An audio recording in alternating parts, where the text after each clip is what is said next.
Every single year, Sankranti arrives in this beautiful burst of color and pure joy. You know what I'm talking about. You see those vibrant rangolis at every doorstep, the smell of incredible food is just everywhere, and you look up and the sky is just filled with kites.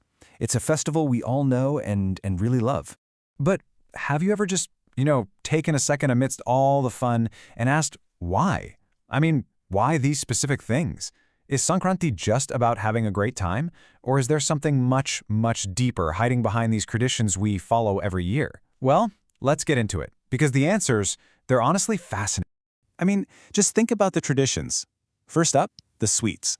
We share that really special mix of sesame seeds and jaggery, right? The Ellu Bella. You share it with your friends, your family. And that taste, it just instantly screams Sankranti. And then there are the kites. You look up and you see thousands of these colorful kites just dancing in the sky.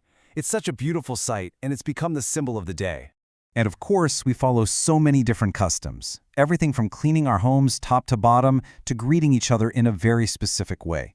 But here's the thing. These aren't just random acts. Nope. Each one holds a little secret.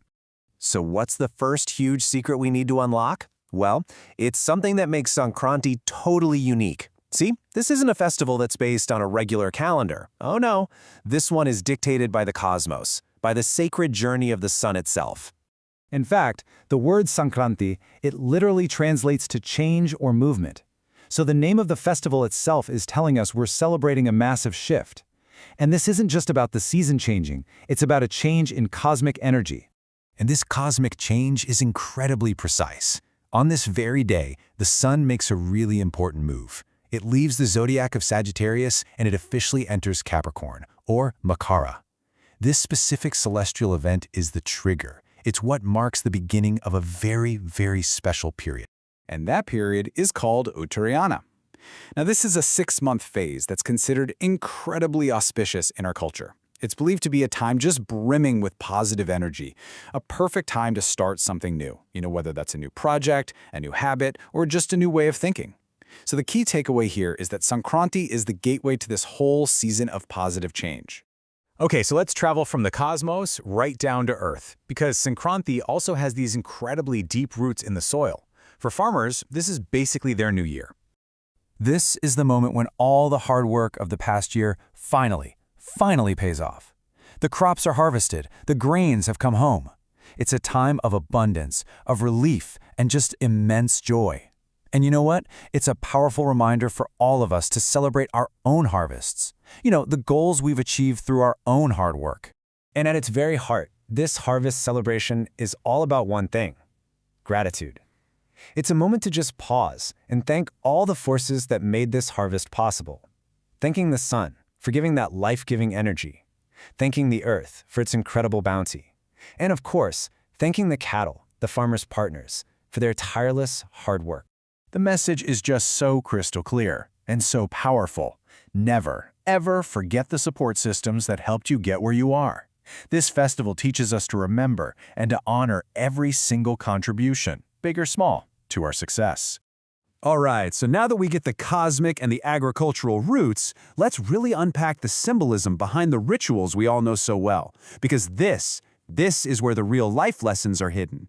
So let's start with Ellu Bella. This is not just some random, tasty mix. No way. Every single ingredient represents an aspect of life. The sesame seeds, they represent the bitter moments. The jaggery stands for sweetness and joy. And those hard coconut pieces, they symbolize the challenges and hardships we all have to face. So you see, it brilliantly shows us that life itself is a mixture of all these things. So when we say, Ellu Bella tindu, olle matari, which means, eat this mix of sesame and jaggery and speak good words, it's actually a profound reminder. It's saying, accept all of life's experiences, the good, the bad, the difficult, but through it all, always let your words be kind and sweet. It's a call to mend relationships and spread positivity, no matter what's going on. And what about cleaning the house before the festival? Well, that is so much more than just dusting. The physical act of getting rid of clutter and dirt, it's a symbol for a much deeper internal cleansing. It's about consciously deciding to let go of old grudges, washing away the negativity from the past, and literally making space in your heart and your mind for a fresh, positive start. You know, even flying a kite is this beautiful metaphor for life. It teaches us to aim high with our ambitions. And when the kite dips or falls, what do? We pull the string, we try again, which shows us just how important resilience is. And as you see all the other kites soaring up there, the lesson is to focus on your own flight, not to be jealous or try to cut others down. So when we put all of these pieces together, the sun, the harvest, the rituals, what is the true message that Sankranti is trying to give us year after year? Well, the festival is not about showing off your wealth, or spending a ton of money, or comparing yourself to others. At its core, Sankranti is about feeling and expressing gratitude.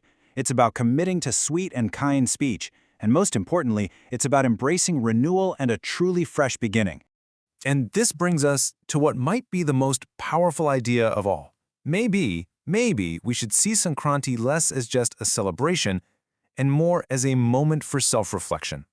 It's this annual opportunity to look at our lives, clean out the negativity, and set a new, positive direction, just like the. So as you celebrate this year, I'll just leave you with this one question.